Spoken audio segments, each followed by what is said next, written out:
Hello everyone, welcome to Uttam's academy turning point Kadapa. మరి ఈ యొక్క వీడియోలో మనం ఇండియన్ కల్చర్ అండ్ ఆర్ట్స్, అందరికీ తెలుసు ఇండియన్ కల్చర్ అండ్ ఆర్ట్స్ అనేది పోటీ పరీక్ష ఏదైనా రైల్వే కావచ్చు, స్టాఫ్ సెలక్షన్ కమిషన్ కావచ్చు, ఏపీ హైకోర్టు కావచ్చు, తెలంగాణ హైకోర్టు కావచ్చు, పోటీ పరీక్ష ఏదైనా ఈవెన్ డిఎస్సి కూడా కంపల్సరీగా మనకు ఇండియన్ కల్చర్ అండ్ ఆర్ట్స్ నుంచి బిట్టుపడుతుంది.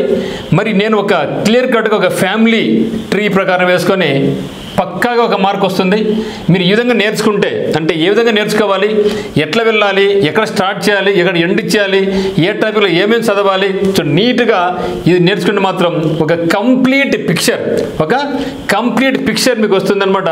మరి కంప్లీట్ పిక్చర్ ఎట్లా గుర్తుపెట్టుకోవాలి, ఏ టాపిక్స్ కవర్ చేసుకోవాలి, మనం ఫుల్ స్కోర్ ఎట్లా వస్తుంది అనేది ఇక్కడ పూర్తి వివరిస్తాను. మీరు జాగ్రత్తగా గమనించండి, వీలైతే నోట్ చేసుకోండి కూడా. మీరు ఈ విధంగా చదవండి, మార్క్ అయితే మాత్రం పక్కాగా వచ్చి తీరుతుంది. మరి చూద్దామా? సో జాగ్రత్తగా గమనించండి మిత్రమా. మరి దీనికి సంబంధించి turning point coaching centre Kadapa నందు exclusive coaching for railways, NTPC కానీ, స్టాఫ్ సెలక్షన్ కమిషన్ కానీ, ఏపీసీ ఎగ్జామినేషన్స్ అంటే హైకోర్టు ఎగ్జామినేషన్స్ కానీ కూడా GK coding classes and current affairs ఉంటుంది. కేవలం 300 రూపీస్కి మీరు పర్చేజ్ చేసుకోవచ్చు అనమాట. మరి ఉత్తమ్స్ అకాడమీ లింక్ డౌన్ డిస్క్రిప్షన్లో ఉంది, మీరు డౌన్లోడ్ చేసుకోవచ్చు. ఫుల్ కోర్స్ అయినా, టెస్ట్ సిరీస్ అయినా. మరి కల్చరల్ హెరిటేజ్, మనకందరం ఏదో అనుకుంటూ ఉంటాం, కల్చర్ ఆర్ట్ అంటే ఏంది, ఆ సింపుల్ బిట్లలే అంతే కదా, రెండే కదా, ఏముందిలే అనేసి. కానీ మనం కన్ఫ్యూజ్ అవుతూ కూడా ఉంటాం. ఎందుకు కన్ఫ్యూజ్ అవుతున్నామంటే మనం ఒక ప్రణాళికబద్ధంగా చదవడం లేదు. ఎట్లా స్టార్ట్ చేయాలి, ఎట్లా ముగించాలి, ఏ టాపిక్లో ఏం టచ్ చేయాలి, ఇవన్నీ కూడా నేర్చుకున్నామనుకోండి, ఇక మీద ఎప్పుడు ఏ బిట్ వచ్చినా కూడా మీరు ఈజీగా దాన్ని క్యాచ్ చేయగలరు, స్కోర్ చేయగలరు. డెఫినెట్గా మనకు ఎగ్జామినేషన్లో మిగతా వాళ్ళకంటే మనకు 2-3 మార్క్స్ ఎక్కువ వస్తే అది చాలు జాబ్ రావడానికి మనకు. మరి ఈ కల్చరల్ హెరిటేజ్ని చూసినట్టయితే మనకు భారతీయ సంస్కృతిని చూస్తే దీని ముఖ్యంగా మనం ఏం చేసుకోవచ్చు అంటే ఇది డివిజన్ చేసుకోండి. పెర్ఫార్మింగ్ ఆర్ట్స్ అని, విజువల్ ఆర్ట్స్ అని, లిటరేచర్, మిస్లేనియస్. సో కంప్లీట్గా మనకు ఇక కల్చరల్ హెరిటేజ్ అనేది 4 పార్ట్స్గా డివైడ్ అవుతుంది. నెంబర్ 1 చేసేమి పెర్ఫార్మింగ్ ఆర్ట్స్, నెంబర్ 2 ఏమంటే విజువల్ ఆర్ట్స్, నెంబర్ 3 లిటరేచర్ గురించి, నెంబర్ 4 మిస్లేనియస్. అయితే మరి ఇక పెర్ఫార్మింగ్ ఆర్ట్స్లో ఏముంది, విజువల్ ఆర్ట్స్లో ఏమొస్తాయి, ఇక్కడ ఏం జరిగింది, విజువల్ ఆర్ట్స్ అంటే ఇక్కడ ఏం జరిగింది, లిటరేచర్లో ఏం చదవాలి, మిస్లేనియస్లో ఏ టాపిక్స్ వస్తాయి, కంప్లీట్గా ఒకసారి చూద్దాం. So first come to performing arts. So ఇక పెర్ఫార్మింగ్ ఆర్ట్స్ వచ్చినట్లయితే ఇక పెర్ఫార్మింగ్ ఆర్ట్స్ ముఖ్యంగా మనం డ్యాన్స్ గురించి చదవాలి, మ్యూజిక్ గురించి చదవాలి, డ్రామా గురించి చూడాలి, పప్పెటరీ గురించి చదవాలి. సో అన్నీ కూడా పదాలు కొత్తగా ఉంటాయి, కానీ ఇవన్నీ కూడా తరచు వింటూనే ఉంటాం, కానీ ఏదో అనుకుంటూ ఉంటాం. ఇప్పుడు మీకు ఖచ్చితంగా ఒక మంచి క్లియర్ కట్ ఐడియా వస్తుంది. సో డ్యాన్స్ చూస్తే మరి డ్యాన్స్ మనకి 2 రకాలు, ఒకటి క్లాసికల్ డ్యాన్స్, 2 ఫోక్ డ్యాన్సెస్. మరి క్లాసికల్ డ్యాన్స్ అంటే ఏమి, క్లాసికల్ డ్యాన్స్ మనం చూసినట్టయితే భరతనాట్యం ఉంది తమిళనాడు నుంచి, ఆంధ్రప్రదేశ్ నుంచి కూచిపూడి ఉంది, కేరళ నుంచి మోహినియాట్టం ఉంది. సో ఆ విధంగా మనకు ఒడిస్సా నుంచి, ఉత్తరప్రదేశ్ నుంచి కథక్ ఉంది, కథక్ కాళీ ఉంది, మణిపూరి ఉంది, మరియు అదేవిధంగా ఫోక్ డ్యాన్సెస్ అంటే ఏమండి, గుంపుగా జనాలు. సో ఫోక్ డ్యాన్సెస్ అంటే క్లాసికల్ లాంగ్వేజ్ కాంతాన్ని క్లాసికల్ ఫోక్ డ్యాన్సెస్ అంటాం. ఏదో ఒక అకేషన్స్ కానీ, బర్త్డే సందర్భాలు కానీ, మ్యారేజ్ సందర్భాలు కానీ, హార్వెస్టింగ్ అంటే పంటలు పండించే పొలాల్లో కానీ పాటలు పాడుతూ ఉంటాం, వాటి మనం ఫోక్ డ్యాన్సెస్ అంటాం. కానీ కంపల్సరీ మీకు క్లాసికల్ డ్యాన్స్ నేర్చుకోవాలి, ఫోక్ డ్యాన్స్ నేర్చుకోవాలి. మరి ఇక క్లాసికల్ డ్యాన్స్ ఎన్ని ఉన్నాయి, ఏ రాష్ట్రం, ఎట్లా గుర్తుపెట్టుకోవాలి, ట్రిక్స్ ఏమైనా ఉన్నాయా, కంప్లీట్గా మనం వివరించడం జరిగింది. అది ఇంకా ఫోక్ డ్యాన్సెస్, ఆంధ్రప్రదేశ్లో ఏ ఫోక్ డ్యాన్సెస్ ఉన్నాయి, తెలంగాణలో ఏ ఫోక్ డ్యాన్సెస్ ఉన్నాయి, తమిళనాడులో ఏమున్నాయి, ఆ విధంగా రాష్ట్రాల వైజ్ కూడా ఏ రాష్ట్రంలో ఏ ఫోక్ డ్యాన్స్ ఇంపార్టెంటో మనకు కంపల్సరీ నేర్చుకోవాలి. ఓకే, తర్వాత come to music. So music కూడా సేమ్ వే, ఈ డ్యాన్స్ ఏ విధంగా అయితే మనకు క్లాసికల్ ఫోక్ డ్యాన్స్గా డివైడ్ అయిపోయిందో, సో మ్యూజిక్ కూడా మనకు క్లాసికల్ మ్యూజిక్ గాను ఫోక్ మ్యూజిక్ గాను డివైడ్ అయిపోతుంది. మరి క్లాసికల్ మ్యూజిక్ అంటే ఏమంటే, క్లాసికల్ మ్యూజిక్లో మళ్ళీ మనకు హిందుస్థానీ మ్యూజిక్ ఉంటుంది, కర్ణాటిక్ మ్యూజిక్ ఉంటుంది. మరి హిందుస్థానీ మ్యూజిక్ అనేది నార్త్ ఇండియాకి సంబంధించినటువంటిది, కర్ణాటిక్ మ్యూజిక్ అనేది సౌత్ ఇండియా రిలేటెడ్. అంటే ఇక కర్ణాటిక్ మ్యూజిక్ అనేది ముఖ్యంగా ఆంధ్రప్రదేశ్, తెలంగాణ, కేరళ, కర్ణాటక, ఓకే, మన సౌత్ ఇండియాలో చూసేదంతా కూడా కర్ణాటక మ్యూజిక్ ఎక్కువ చూస్తూ ఉంటాం. మరి నార్త్ ఇండియా చూసేదంతా ఏమంటే హిందుస్థానీ మ్యూజిక్. మరి క్లాసికల్ డ్యాన్స్లో ఈ యొక్క హిందుస్థానీ మ్యూజిక్ ఏమి, కర్ణాటక మ్యూజిక్ ఏమి, ఉపయోగించే ఇన్స్ట్రుమెంట్స్ ఏంటివి, ఈ యొక్క మ్యూజిక్స్లో ఫేమస్ పర్సనాలిటీస్ ఎవరు ఉన్నారు, ఫోక్ మ్యూజిక్ ఎక్కడ ఉంటుంది, అదేవిధంగా డ్రామా, నెక్స్ట్ వచ్చి పప్పెట్రీ. సో డ్రామాలో మనకు డివిజన్స్ ఏమి లేవు, కానీ పప్పెట్రీ చాలా ఉంటుంది. పప్పెట్రీ అనేది మనకు బిఫోర్ ఇండిపెండెన్స్లో ఇది చాలా పైవట్ రోల్ వహించిందనమాట. అంటే చిన్న చిన్న బొమ్మల ద్వారా సో జనాలను ఆనందించడం అయితేనేమి, మోటివేట్ చేయడం అయితేనేమి, ఇవన్నీ ఉంటాయి. మరి పప్పెట్రీలో మళ్ళీ మనకు 4 టైప్స్ ఉంటుంది. ఒకటి రాడ్ ద్వారా, చిన్న చిన్న బొమ్మలు, రాడ్ ద్వారా బొమ్మల ప్రదర్శన, గ్లోవ్స్ అంటే చేతులకు పెట్టుకొని బొమ్మల ప్రదర్శన, షాడో నీడ ద్వారా, మరియు స్ట్రింగ్స్ ద్వారా. సో స్ట్రింగ్స్ ద్వారా పప్పెట్రీ ఉంటుందన్నమాట. మరి రాడ్స్ పప్పెట్రీ కింద ఏమేమి వస్తుంది, సో గ్లోవ్స్, షాడో, స్ట్రింగ్ ఇవన్నీ కూడా మనం కంప్లీట్గా నేర్చుకుంటే వాటికి పెర్ఫార్మింగ్ ఆర్ట్స్ అయిపోద్ది అనమాట. సో కాబట్టి నెక్స్ట్ వచ్చి విజువల్ ఆర్ట్స్. విజువల్ ఆర్ట్స్ గురించి పక్క వీడియో చూద్దాం. సో చూద్దాం sir visual arts. So visual arts వచ్చినట్లయితే మనకు visual arts again divide to 4 parts. Number 1 వచ్చేసి ఏమంటే ఇండియన్ ఆర్కిటెక్చర్. అన్నీ కూడా ఏంటివి కనిపించే ఆర్ట్ అనమాట. సో ఇండియన్ ఆర్కిటెక్చర్, స్కల్ప్చర్, శిల్పకళ, ఇండియన్ పెయింటింగ్స్, మరి హ్యాండీక్రాఫ్ట్.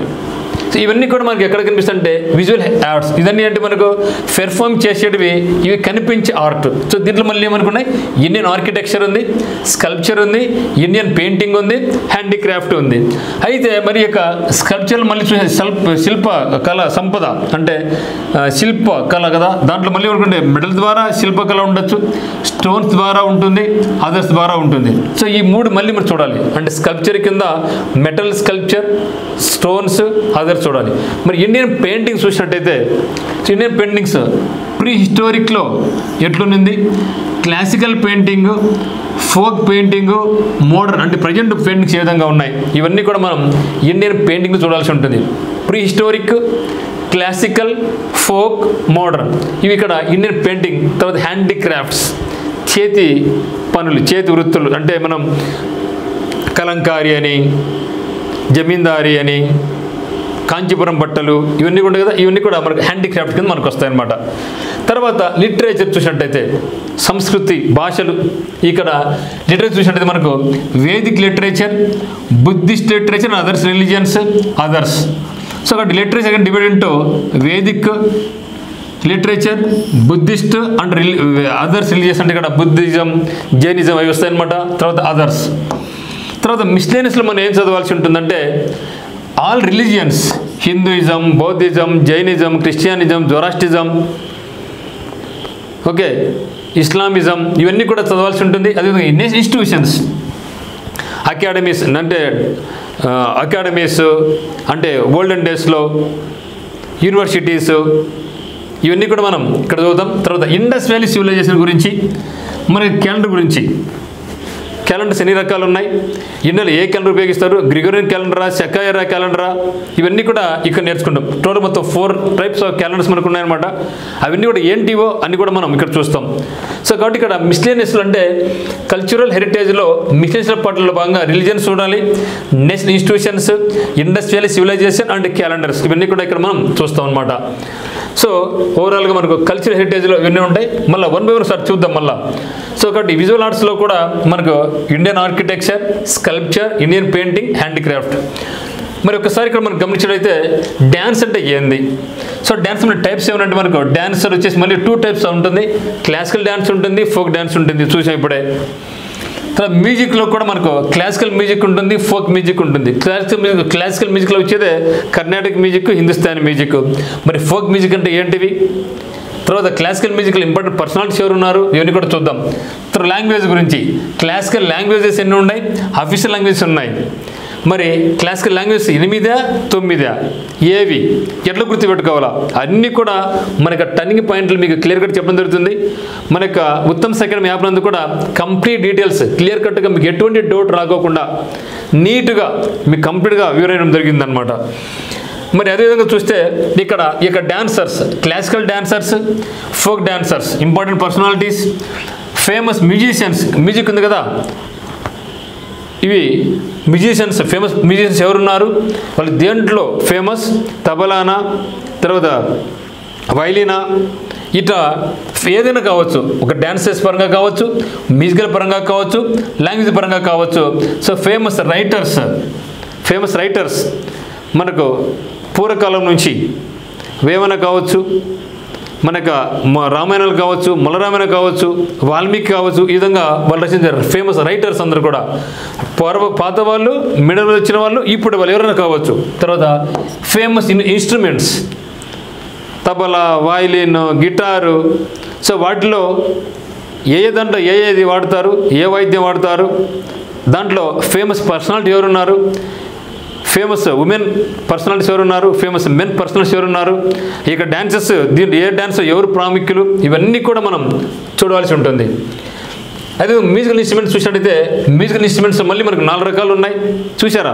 సింపుల్ అనేది మ్యూజికల్ ఇన్స్ట్రుమెంట్స్ అనుకుంటే దాంట్లో మళ్ళీ 4 టైప్స్ ఉన్నాయి. ఫస్ట్ టైప్ వచ్చేసి స్ట్రింగ్ ఇన్స్ట్రుమెంట్స్. స్ట్రింగ్ ద్వారా ఇన్స్ట్రుమెంట్స్ ఉంటాయి. గాలి ద్వారా నాదస్వరం, ఇవన్నీ కూడా వయలిన్. తర్వాత పెర్క్యుషన్ ఇన్స్ట్రుమెంట్స్ అంటే ఏంటివి, సాలిడ్ ఇన్స్ట్రుమెంట్స్ అంటే ఏంటివి, మరి స్ట్రింగ్ ఇన్స్ట్రుమెంట్స్కు ఉదాహరణలు ఏంటివి, విండ్ ఇన్స్ట్రుమెంట్స్ కింద ఏమేమి వస్తాయి, పర్క్యుషన్ ఇన్స్ట్రుమెంట్స్ అంటే ఏంటివి, సాలిడ్ ఇన్స్ట్రుమెంట్స్ అంటే ఏంటివి అడగచ్చు అనమాట. ఈ క్రింది వన్లో గన్నా వాయిద్యాస్ లేదా సాలిడ్ ఇన్స్ట్రుమెంట్స్ ఏది కాదు, లేదంటే ఒక 3 ఇన్స్ట్రుమెంట్స్ ఇచ్చేసి ఇది ఈ యొక్క ఇన్స్ట్రుమెంట్స్ అనేది స్ట్రింగ్ ఇన్స్ట్రుమెంట్సా, విండ్ ఇన్స్ట్రుమెంట్సా, పెర్క్యుషన్ ఇన్స్ట్రుమెంట్సా, సాలిడ్ ఇన్స్ట్రుమెంట్సా అని అడుగుతారనమాట. ఇవన్నీ కూడా కంప్లీట్ పిక్చర్ మనకు ఉండాలంటే ఈ విధంగా లేకోకుండా ఏదో అడ్డదిడ్డగా చూస్తే మాత్రం మనకు రాదు, మనం చదవలేం కూడా. ఈ విధంగా మీరు క్లియర్ కట్గా చూడండి, స్టెప్ బై స్టెప్ చూడండి, కంపల్సరీగా మనకు మార్క్స్ వస్తాయి. తర్వాత మనకు పప్పెట్రీ. సో పప్పెట్రీలో అంటే మళ్ళీ మనకు 4 టైప్స్ అని చెప్పడం జరిగిందా. సో పప్పెట్రీలో మళ్ళీ స్ట్రింగ్ పప్పెట్రీ ఉంటుంది, షాడో పప్పెట్స్ ఉంటాయి, రాడ్ పప్పెట్స్ ఉంటాయి, గ్లో పప్పెట్స్ ఉంటాయి. సో డ్రామా చూసినట్టయితే డ్రామాలో మనకు క్లాసికల్ థియేటర్ ఉంది, ఫోక్ థియేటర్ ఉంది, మరి మోడర్న్ థియేటర్ కూడా ఉంది. సో క్లాసికల్ థియేటర్ అంటే ఏంటివి, ఫోక్ థియేటర్ అంటే ఏంటివి, మరి మోడర్న్ థియేటర్లో ఏమేమి ఉన్నాయి, ఇవన్నీ కూడా మనం కంప్లీట్గా చదవాల్సి ఉంటుంది. తర్వాత ఆర్కిటెక్చర్.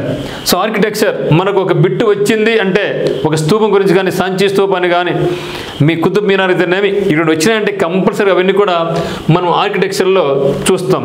చార్మినార్ కావచ్చు, ఓకేనా. సో ఇక్కడ మనకు ముఖ్యంగా పిల్లర్స్ గురించి చదవాలి. ఏ పిల్లర్స్, సాంచి స్తూపాలు చూస్తున్న స్తూపాలు ఉంటాయి, పిల్లర్స్ ఉంటాయి. తర్వాత ఇవన్నీ మౌర్యన్ ఆర్ట్ కింద ఏమేమి ఉన్నాయి, మౌర్యులు ఎటువంటి సాయం చేశారు ఇక ఆర్కిటెక్చర్కు, రాకెట్ టెంపుల్స్, రాకెట్ ఆర్కిటెక్చర్ ఏ విధంగా ఉంటుంది, ఏ ఇండియాలో అంటే సౌత్ ఇండియానా, నార్త్ ఇండియానా, ఎక్కడ ఉంటుంది, స్కల్ప్చర్ గురించి. తర్వాత కాంట్రిబ్యూషన్స్ అంటే ఈ యొక్క ఆర్కిటెక్చర్కు శుంగాస్ ఏ విధంగా కాంట్రిబ్యూషన్ చేయడం జరిగింది, శాతవాహనాస్ యొక్క కాంట్రిబ్యూషన్ ఏ విధంగా ఉంది, కుషాన్లు ఈ యొక్క ఆర్కిటెక్చర్కి ఎటువంటి హెల్ప్ చేశారు, వాళ్ళ యొక్క పాత్ర ఏంది. తర్వాత గాంధార్ ఆర్ట్ గురించి, మధుర ఆర్ట్ గురించి, అమరావతి ఆర్ట్, మన ఆంధ్రప్రదేశ్లో ఉన్నటువంటి అమరావతి. సో అమరావతి ఆర్ట్లో ఏముంది. తర్వాత కేవ్స్, అజంతా కేవ్స్ అని, ఎల్లోరా కేవ్స్ అని, ఎలిఫెంటా కేవ్స్ అని, అటువంటి కేవ్స్. తర్వాత ఆల్ ఇంపార్టెంట్ టెంపుల్స్ అన్ని రకాల, అంటే not only Andhra Pradesh, not only Telangana. Ramappa temple ఎక్కడ ఉంది, వెంకటేశ్వర స్వామి బాలాజీ టెంపుల్ ఎక్కడ ఉంది, మధుర టెంపుల్ ఎక్కడ ఉంది, ఓకే. ఇటువంటి అన్నీ కూడా మనం ఇక్కడ చూస్తాం అనమాట. ఇవన్నీ కలుసుకొని వచ్చేదే మనకు ఆర్కిటెక్చర్. కాబట్టి పప్పెట్రీ కింద ఎట్లా చదవాలి, డ్రామా కింద ఏముంటాయి, ఆర్కిటెక్చర్ కింద ఏముంటాయి, దీంట్లో వాళ్ళ యొక్క పాత్ర ఏంది. సో పిల్లర్స్ చూస్తే మనకు దాదాపు మనకు 20 పిల్లర్స్ వస్తాయి. 20 పిల్లర్స్, పిల్లర్ పేరేమి, ఏ రాష్ట్రంలో ఉంది, స్తూపాస్ ఏమి స్తూపం పేరేంది, ఏ రాష్ట్రంలో ఉంది అడగచ్చు అనమాట. సో రాకెట్ టెంపుల్స్ గురించి కానీ, ఇవన్నీ కేవ్స్, మరి కేవ్స్లో యునెస్కో చేత ఏమేమి గుర్తించబడినాయి, ఇవన్నీ కూడా కంప్లీట్గా మనం ఈ విధంగా చదవాలి. దాని తర్వాత పెయింటింగ్స్ గురించి, రాజా రవివర్మ ఫేమస్ పెయింటర్, మరి అటువంటి వాళ్ళు ఇంకా ఎవరైనా ఉన్నారా. కాబట్టి పెయింటింగ్స్ మళ్ళీ రకాలు ఏమిటంటే మొరల్ పెయింటింగ్స్ అని, మినియేచర్ పెయింటింగ్స్ అని ఉంటాయి. మరి మొరల్ పెయింటింగ్స్ అంటే ఏంటివి, ఎక్కడ వాడారు, మినియేచర్ పెయింటింగ్స్ అంటే ఏంటివి, ఎక్కడ వాడారు, ఎవరు వాడారు, మరి వీటిలో ఫేమస్ పెయింటర్స్ ఎవరున్నారు. తర్వాత బుద్ధిజం, జైనిజం, కంపల్సరీగా ఇండియన్ కల్చర్లో ఇది మనకు డెఫినెట్గా వచ్చే బిట్స్ అనమాట. బుద్ధిజం అండ్ జైనిజం ఈ రెండు. దాంతోపాటుగా major Indian religions. So Buddhism, జైనిజంతో పాటుగా అదర్ రిలీజియన్స్, హిందూయిజం కావచ్చు, ఇస్లామిజం కావచ్చు, జైనిజం కావచ్చు, జొరాస్ట్రియనిజం కావచ్చు, ఏదైనా కావచ్చు, అన్ని రకాల మతాలు, ముఖ్యంగా ఇండియాలో ఉన్న మతాల గురించి. తర్వాత తర్వాత మార్షల్ ఆర్ట్స్ గురించి చదవాల్సి ఉంటుంది సపరేట్గా. మార్షల్ ఆర్ట్స్ అంటే ఏంటివి? రకరకాలు ఏమున్నాయి? క్లాసికల్ లాంగ్వేజెస్ ఉన్నాయి, చూసాం ఆల్రెడీగా. అఫీషియల్ లాంగ్వేజ్ ఎన్ని ఉన్నాయి? మొత్తం మనకి 22 అఫీషియల్ లాంగ్వేజెస్ ఉన్నాయి.